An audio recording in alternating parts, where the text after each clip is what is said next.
My name is Andrew Seck, and I'm the Vice President for LNG Marketing and Shipping for Anadarko Petroleum Corporation and head of their Singapore office.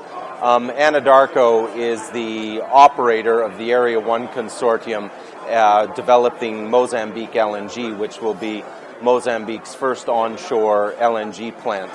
And I currently lead our marketing efforts to secure the necessary volume sales to proceed with the project. From the perspective of investment, that's not really Anadarko's focus.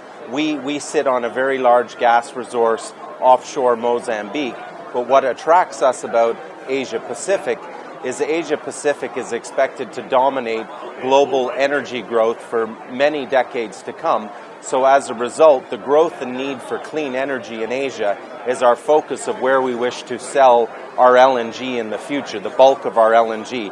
And that is one of the reasons why Anadarko chose to set up its office here in Singapore, which really is at the center of the Asian LNG industry, which is trying to become a hub here as well. From our perspective, the LNG industry has great prospects, and in fact, we anticipate a further doubling in the size of LNG demand.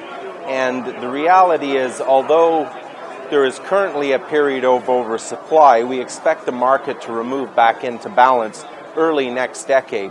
And as a result, Mozambique LNG is very well positioned, and we are currently de-risking the project to be able to bring on the next wave of LNG, which will help satisfy Asia Pacific and global demand for cleaner sources of energy. This is my second year attending the Energy Council. I think it is one of the premier energy events here in Singapore. It's early on in the calendar, so it's always great to come back from our Christmas, New Year's holiday, immediately hit the ground running, meet many of our colleagues, and catch up on what the industry has to say and the trends and directions for this year. I've always been impressed by the high caliber and quality of the attendees. Energy Council does a great job in drawing people from around the region.